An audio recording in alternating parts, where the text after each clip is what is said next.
dia a todas e todos, sejam muito bem-vindas e bem-vindos a mais um ICL Mercado Investimentos. Hoje, sexta-feira, dia que foi divulgado o IBC-BR aqui do Brasil, a gente vai passar sobre esse tema.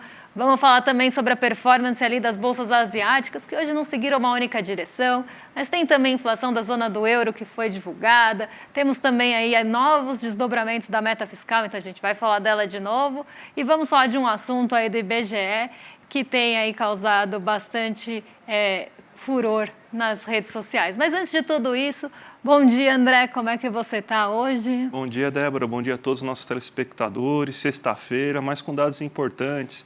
Saiu o IBC-BR aqui mostrando uma leve queda, mas a gente já vai explicar o que aconteceu isso. A gente também tem os dados do IGP-10. A gente não costuma mostrar os dados do IGP-10, mas é importante justamente pela alta do preço dos alimentos que a gente já tinha avisado ontem que poderia ocorrer com esse aumento da temperatura. Então, vamos explicar um pouco disso hoje também. Vamos falar da polêmica da semana aí, do Márcio Porchman. Então, novamente estão batendo nos heterodoxos.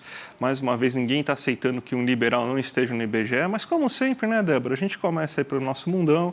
A notícia aqui no nosso site para vocês já acompanharem o que vocês vão enfrentar aqui hoje durante o dia, né? Então, aqui está o resumão de tudo, mas o que você pode falar então para a gente? Como que abriu o mundo, que a gente teve dados, inclusive nos Estados Unidos, importantes, que estão influenciando as bolsas? O que está acontecendo, Débora? Hoje a gente tem um dia, né, que começa com o fechamento das bolsas asiáticas, que então acabam rodando, operando durante a nossa madrugada aqui.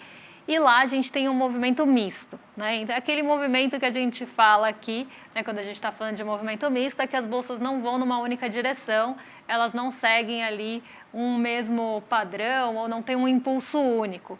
Então, quando a gente olha aí que os índices futuros e bolsas da Europa operam em alta com a expectativa do fim do ciclo dos juros dos Estados Unidos, isso vem impactando já a Ásia. Então, a gente tem, por exemplo, o Nikkei 225 fechando num terreno positivo, até liderando as altas por lá, justamente por conta dessa expectativa e pelo fim do aperto monetário nos Estados Unidos. Então, a gente já está caminhando, por mais que ontem alguns dirigentes do Fed tenham falado e não sinalizaram muito para esse fim, na verdade falaram que ainda é cedo, naquele papo de sempre. Ainda é cedo, tem que acompanhar ali os outros dados que vão ser divulgados, a reunião vai acontecer só no dia 13 de novembro, então aquela sinalização que não traz muita novidade. Mas os dados que foram divulgados nos Estados Unidos nessa semana têm mostrado aí que está na hora da pausa, né, acontecer. Na verdade, ela já veio acontecendo desde a reunião do mês passado, mas ela tem aí a perspectiva de continuidade, então a gente espera que por lá não vá ter mais nenhum aumento na reunião de dezembro e que pode ter até um corte já no primeiro semestre de 2024, inclusive passa a chegar mais cedo essa previsão.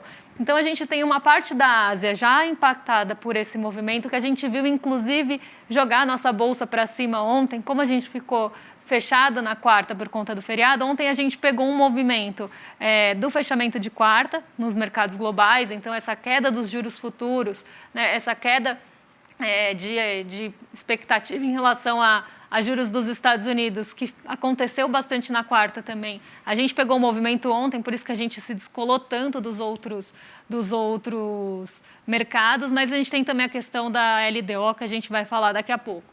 Então, aqui a gente tem esse movimento de arrefecimento nos juros futuros. Isso impacta bastante o Nikkei, como eu falei, mas por lá a gente tem outros pontos puxando as bolsas da Ásia. Como eu falei, elas não seguiram uma única direção e nem foram impulsionadas todas pelo mesmo ponto. Então, a gente tem esse ponto mais global vindo na Ásia. Pensando aí em Xangai Composto, a gente tem uma alta lá um pouco mais moderada, um pouco mais leve, inclusive, do que a gente viu no Nikkei 225, porque lá na China, né, o Xangai Composto foi puxado muito por ações de montadoras. E eu vou colocar aqui na tela para vocês o Hang Seng, porque quem ficou aí numa direção contrária, quem foi na contramão, ficou no terreno negativo lá na Ásia, foi o Hang Seng hoje, e ele caiu bastante, né? Ele caiu 2,12% em um dia até que a Ásia foi majoritariamente positiva. Então, a gente tem que entender por que aconteceu isso no Hang Seng até num dia, né? Ela é uma bolsa, o Hang Seng é um índice de uma bolsa bem intensiva em tecnologia, então um arrefecimento de juros poderia aí favoreceu o Hang Seng, mas não foi o que aconteceu. Então, eu vou explicar aí para vocês por quê.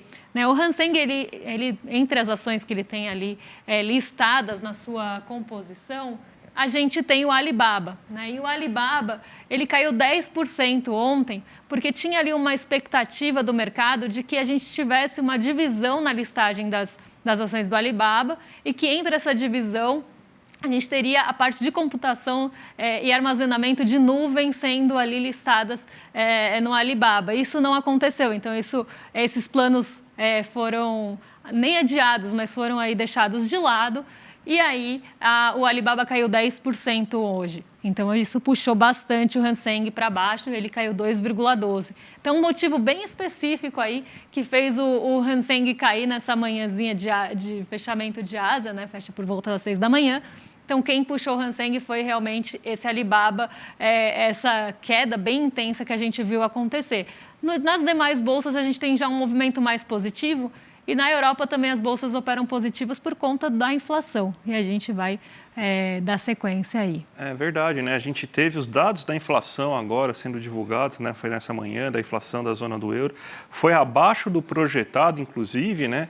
Então, provavelmente está sendo sinalizado lá também que o ciclo de alta dos juros deve começar a desaparecer. Talvez a gente até tenha a gente consiga acelerar então um pouco a queda, então vai ser um pouco mais cedo do que estava se esperando antes, né?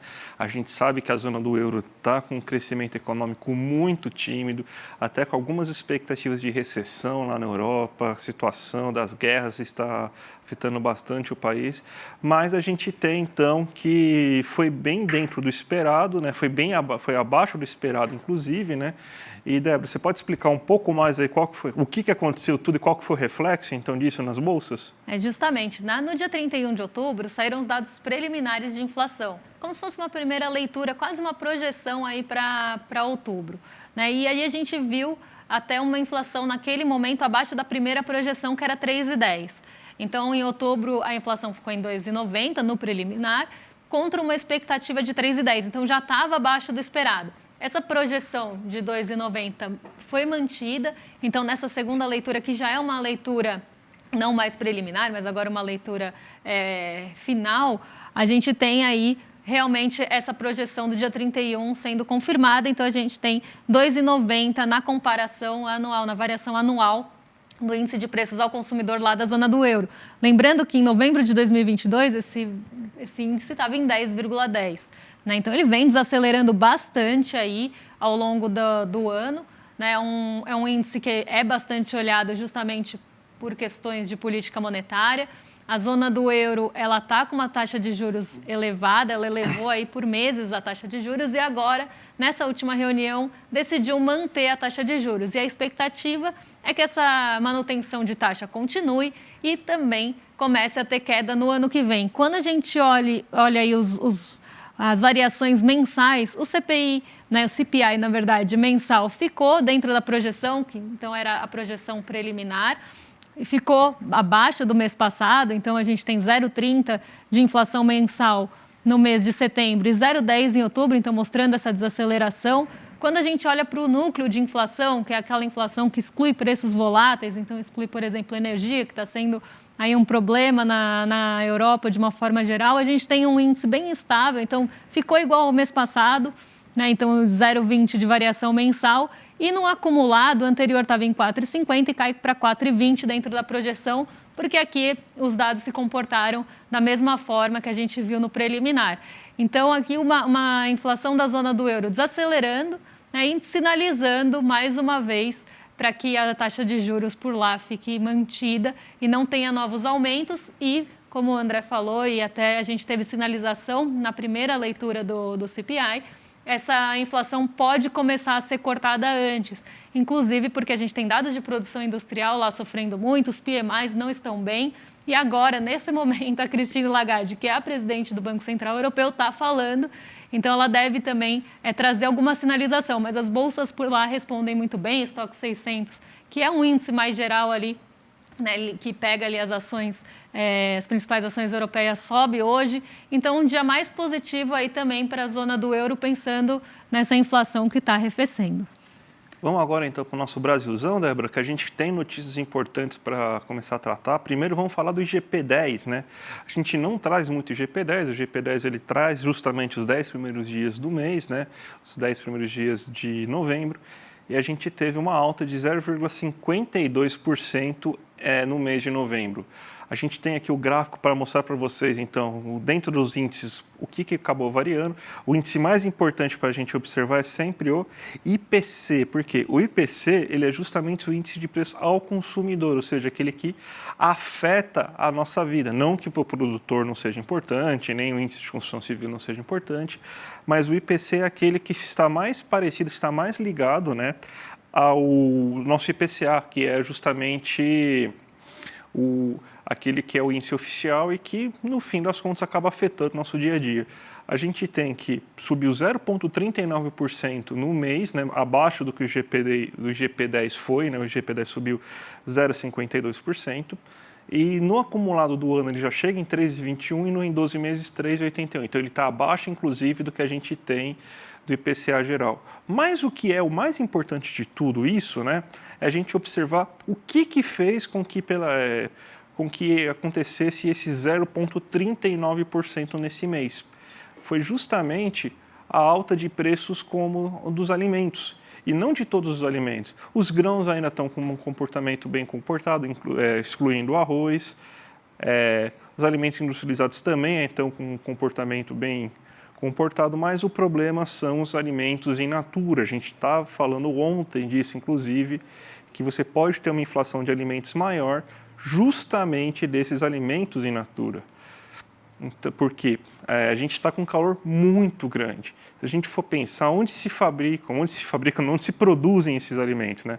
Por exemplo, a gente tem que a batata foi um dos itens negativos. A batata é feita aqui no cinturão aqui verde aqui de São Paulo. Então é feito, por exemplo, em São Bernardo, né? São Bernardo sempre foi a cidade dos batateiros. Lá em São Bernardo você tem produção de batata, em Suzano, em Mauá. Então nesse cinturão verde você tem que leguminosas como também estão sofrendo, você tem que alface, hortaliças também estão sofrendo. Então são esses itens que estão elevando a inflação para cima. E ao contrário, a gente tem a gasolina começando a puxar para baixo a inflação, seja do preço dos produtores, da gasolina produtor está mais barato, seja do preço dos consumidores. Você teve uma queda considerável da gasolina esses 10 primeiros dias, pelo menos, segundo o IGP-10, né? Então, essa vai ser uma nova cara da inflação, né? Então, a gente vai ter alta do preço dos alimentos, sim. Quem imaginou que queimar metade da floresta brasileira ia dar problema, né? Aumentar o calor e aumentar os preços, né? Então, é basicamente isso que está acontecendo. A gente está com fatores climáticos, lembrando que a taxa Selic não é o cacique cobra coral para fazer com que chove e melhore a temperatura de São Paulo. Infelizmente, não vai ser assim, então não tem muita coisa que a gente fazer a não ser esperar esse calor agora, principalmente desses preços in natura, com as ferramentas de controle monetário que a gente tem hoje, né, Débora? E aí uma notícia aí que começa sendo um alerta, né? Porque a gente estava falando disso ontem, e a gente falou da inflação por extrato de renda, que vem justamente tendo um comportamento diferente do que a gente está acostumado a ver, né? Então, aquela inflação impactando menos ali as rendas menores, justamente porque o alimento tem um peso bastante grande, a cesta básica tem um peso bastante grande nessas rendas. E aí a gente vê, né, essa aceleração, que até que a gente já viu aqui, pergunta no chat, a gente já respondeu, por que o arroz está subindo tanto? Também a gente tem questões climáticas afetando o sul do país, que é produtor de arroz. Então, aqui a gente começa a ver, né, preços de alimentos acelerarem, podem ser aí um sinal de alerta, e aí pode começar a ter, no mês que vem, uma mudança nessa inflação por extrato, justamente porque gasolina e combustíveis pesam mais para rendas mais altas, e se eles começarem a arrefecer, pode começar a ter uma diminuição ali da inflação, né, em peso para essas rendas, né, para esses estratos de renda, e aí o contrário, pensando nas rendas mais baixas. Então, aqui a gente um sinal de alerta, porque é um dos pontos positivos que a gente vê esse ano, justamente o preço dos alimentos caindo aí ao longo do ano, então, né, caindo até de uma forma geral. Mas a gente tem outra notícia que saiu hoje, outro índice foi divulgado, o IBCBR, né, o índice é calculado pelo Banco Central. e ele é considerado um termômetro do PIB. Ele leva em consideração aquelas pesquisas mensais que a gente sempre traz aqui para vocês, para o seu cálculo. E ele é considerado um termômetro do PIB porque ele é medido ali mensalmente, é claro, com metodologias diferentes do PIB, mas já traz uma direção, né, um norte de como deve ficar o PIB aí, em relação aí aos dados que a gente já tem. E o IBCBR caiu nesse mês de setembro, não é uma novidade, não é uma surpresa, até porque as pesquisas mensais não foram bem em setembro e ficou até abaixo do que o mercado esperava. O mercado estava bem otimista, né, André, em relação ao IBCBR. 0,20 de projeção num mês como setembro era até de se espantar, né? Eu acho que o mercado precisa aprender a fazer conta, porque você tem que cair o nível de serviços, a indústria andou de lado, até o levantamento sistemático agrícola mostrou uma queda de previsibilidade da safra desse ano. Então, o que provavelmente você faz as contas? A gente nem fez as contas, mas já era de se esperar. Uma queda do PIB de 0,06%, do IBCBR, do PIB não, de 0,06% aí, pelo menos uma queda, né, desse nível, desse índice aí para o mês de setembro. Mas o mercado está esperando uma alta, não sei de onde que ia vir essa alta, né, não sei, da vontade, né, da boa vontade das pessoas, talvez isso.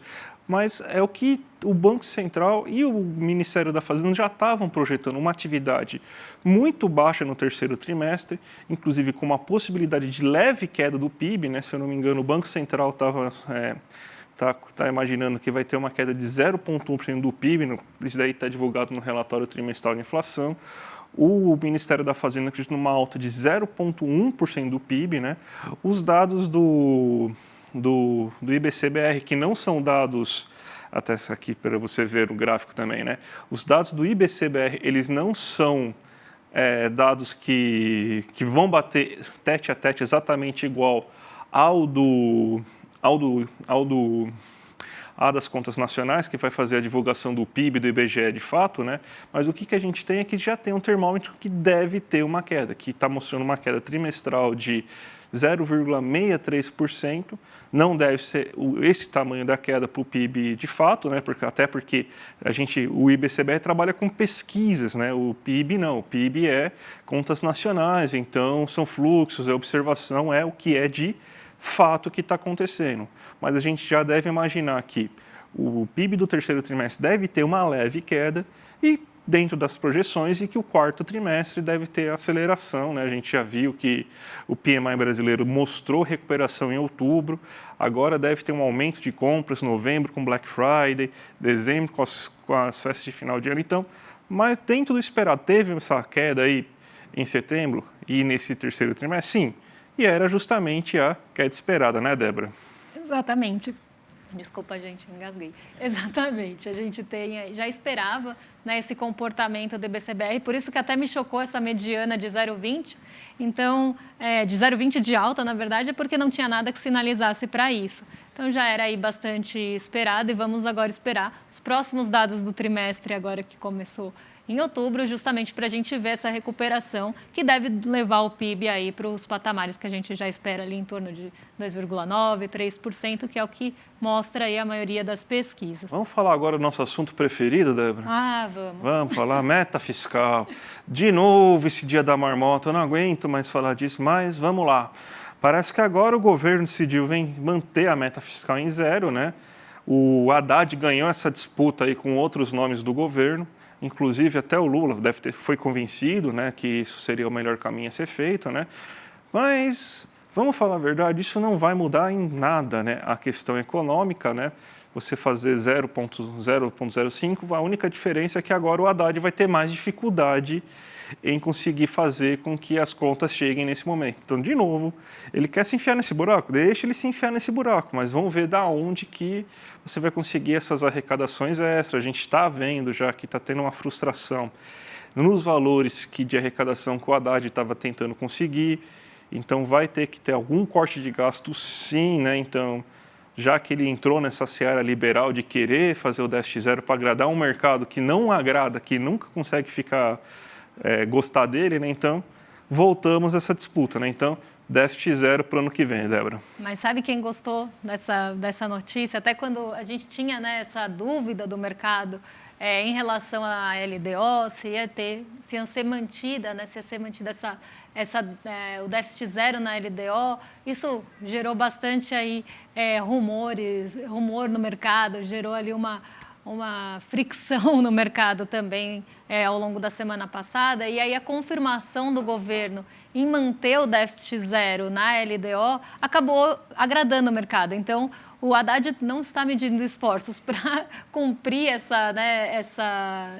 deixar como meta mesmo a meta zero do déficit, mas também não está medindo esforços para agradar o mercado. Então, ele vem acenando bastante, esse é mais um aceno, e aí até foi visto, né, como uma vitória dele, enfim, né, mas esses acenos aí estão bastante constantes. E o mercado gostou. Ontem, inclusive, as taxas de juros futuras caíram, já estavam caindo por conta de Nova York, e a gente já vinha lá vendo o arrefecimento desde a divulgação do CPI.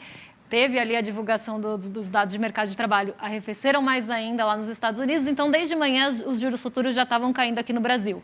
Quando a gente tem essa confirmação da manutenção da meta fiscal na LDO, aí os juros fiscais, olha o que eu estava falando, os juros futuros caem bastante, e aí as ações mais ligadas a consumo, varejo, setor imobiliário sobem. Então foi isso que deu aquele impulso final para a nossa bolsa. Então o mercado gostou, que também não é de se espantar, né, porque falou em corte de gastos e também falou em zero déficit, eles vão ficar felizes mesmo, principalmente aí pensando em corte de gastos. Uma coisa que o mercado não gosta, ele pode até gostar um pouco dos estudos do Haddad e do Haddad, mas uma coisa que o mercado não gosta é economista da Unicamp, né? Como que o mercado acha economista da Unicamp uma coisa ruim, né? Meu Deus, eles têm um preconceito, né? E um economista da Unicamp, o Márcio Porchmann, né, até a notícia aqui, já começou a chiar, né, por causa de uma entrevista que o Márcio Porchmann deu. A gente pode até colocar aqui a próxima tela aí, junto com o texto do nosso querido Kita Estreza, do Felipe Dávila, né, que estava reclamando, né, nosso querido participante aí do Partido Novo, né, o Partido Novo que é até laranja, né, não sei porquê, né, deve ser alguma coincidência, fala que teve uma entrevista que o presidente do BGE estava falando em mudar a divulgação de estatística, né? Na verdade, quando você lê a entrevista, deixar a divulgação mais moderna, como divulgar isso em redes sociais, fazer outros caminhos, não somente aquele caminho oficial de você entrar no Sidra para achar a divulgação, de você ter que entrar no site do IBGE para conseguir entrar nessa divulgação, você ter outras fontes de divulgação, tornar a coisa mais publicizada, né? Não apenas a imprensa oficial, por exemplo, que a gente aqui no ICL não recebe, né? Por exemplo, com antecipação os dados, né, do IBGE, mas uns grandes veículos de mídia recebem, né? Então, essa aí já, por exemplo, é uma distorção, né? Porque 9 horas da manhã o pessoal já está sabendo lá, já consegue observar tudo, o economista lá já está tudo preparadinho. Não, a gente pega às 9 da manhã e sai correndo, né, para fazer essa pesquisa. Então, você tem então que ele quer deixar um pouco mais democrático, falou inclusive de fazer novas metodologias também. Ele fala de fazer algumas metodologias, mas num texto um pouco mais antigo, né? Por exemplo, utilizar canais digitais para pesquisa, que hoje é tudo na mão, tudo correndo, né? Pesquisas como a Atlas Intel estão usando meios mais digitais, inclusive hoje, né? Mas quem não gostou disso, né? Porque qualquer coisa, né? Se o Márcio Porchmann ele dá uma entrevista e fala que ele torce, sei lá, para alguém, né? Se não me engano, o Márcio Porchmann torce para Ponte Preta, eu acho, né? Se não me engano, acho que ele torce para Ponte Preta, não tenho certeza, mas se ele fala que torce para Ponte Preta, o cara fala, é um absurdo, porque ele deveria torcer para o Guarani, isso aí não pode, qualquer coisa, é um militante ideológico. Quando você lê assim, militante ideológico é o seguinte, um economista heterodoxo, porque para eles a gente não vale nada, né? Então, só vale o liberal de mercado. Então, ele está falando de politização de dados do IBGE, ou seja, mas ele não sei de onde ele tirou isso, né? Porque ele não fala em nenhum momento em alteração de dados, só novas metodologias, não tem grandes problemas, né? O mundo muda, de uma divulgação um pouco mais moderna de dados, né? Mas não pode porque ele é da Unicamp. Se fosse, por exemplo, o nosso querido Paulo Guedes ou o Salsicha, que no salsicha lá, o Sacida, né? Eu gosto de chamar de salsicha que é mais sonoro, né? O salsicha pode, né? O salsicha pode ser ideólogo, fazer escola sem partido e tudo mais, mas não, ele é técnico, né? Ele é técnico. Então ele pode, se fosse ele falando, não tem problema nenhum, mas o Márcio Porchmann não pode fazer nada, a Unicamp não pode fazer nada, né? E quando a gente olha a notícia, né? Eu vi essa notícia até durante o feriado, que foi quando ela foi divulgada, né? A gente vê aqui que diz que o presidente do IBGE, Porchmann, diz que pretende mudar a divulgação de estatísticas justamente para uma modernização e causa apreensão. Então, não é de hoje que a gente vê a mídia batendo no Porchmann, né? Quando ele foi nomeado para o IBGE, teve muito atrito em relação a isso, a mídia bateu muito, justamente porque não era um liberal no IBGE, começaram a falar que ele não entendia de estatística, que ele não poderia estar lá, entre outras coisas piores, como, por exemplo, pode mudar os dados. E aí causa apreensão. Que apreensão é essa que foi causada por uma entrevista que parece que nem foi lida? Quando a gente passa aqui embaixo, né, a gente vê dirigente indicada por Lula, né, o que a gente já vai direcionando o olhar e a leitura aí de quem está aí vendo a matéria. Épocas de coletiva de imprensa ficou para trás e elogia modelo chinês. E foi justamente aqui que começou justamente o burburinho. E aí Felipe Dávila retuitou essa manchete do Globo, então aqui eu peguei realmente do Twitter, e a gente vê ele falando de politização de dados do IBGE, o que não acontece, até porque Porchmann sozinho não faria isso, né? Mesmo que quisesse, o que não é o caso. Chamou de militante ideológico, para mim aqui já perdeu bastante a credibilidade, e fala em retrocesso no momento que ele está falando justamente de modernização. Então eu só tenho duas palavras para o Felipe Dávila: que tristeza. É porque se o Felipe Dávila é um grande economista, na verdade ele nunca estudou economia, né? Ele é cientista político e vem apinar no trabalho dos outros, né? Não gosta de fazer isso, né? Palpiteiro, né? Palpiteiro de tudo, geral, ainda me chama, né? O pessoal me chama o economista heterodoxo de militante, né? Como se o cara não estudasse também, gastasse anos e anos da vida para aprender as coisas, né? É uma beleza, né? Só pode ter liberal nesse mundo, o resto é militante, é uma delícia. Pois é. Mas vamos lá, Débora, vamos 3 minutinhos aí para você fazer as aberturas de mercado e mostrar como que vai fechar essa sexta-feira aí, o que está acontecendo. Dia de realização hoje, viu, André? Hoje é um dia, pessoal, que a gente espera até mais realização de ganhos. A gente viu o Ibovespa subindo bastante nesses últimos dias. Ele chegou a 124 mil pontos ontem, né? Então ele fechou aí a 124.639. A gente não via esse patamar desde meados de 2021. Então o Ibovespa ele subiu com bastante aceleração nessa semana, apesar do feriado no meio da semana, ele teve uma alta bem expressiva. Então hoje é esperado o movimento que a gente viu ontem em Nova York. Ontem Nova York sofreu bastante realização, porque subiu muito na quarta. Como a gente estava fechado na quarta, o nosso Ibovespa subiu muito na quinta, refletindo todo o movimento do dia anterior. E aí a gente viu um movimento ontem de realização de ganhos em Nova York de uma forma geral. Então o Dow Jones até caiu um pouquinho. O S&P conseguiu ficar no terreno positivo, mas com uma leve alta ali, próxima a 0,12, por conta do setor de energia. O S&P tem um setor de energia grande, assim como a gente, e o petróleo Brent caiu ontem mais de 4%. Então, aqui a gente viu um movimento que também impactou aqui o Brasil, mas as outras empresas ficaram positivas. Só para vocês terem uma ideia, são 86 ações que compõem o Ibovespa. 70 delas ficaram positivas ontem. Então, foi um dia de altas expressivas e de muito otimismo, um otimismo generalizado entre os setores, exceto ali os ligados a petróleo. Então, já era esperado esse movimento de realização hoje, tá? E isso aconteceu, como eu falei, ontem em Nova York, junto a outros motivos aí, como a sinalização de dirigentes do Fed, né, que até diminuíram um pouquinho aquela expectativa que a gente falou ontem que estava em 100%, foi para 99,7% depois que os dirigentes falaram.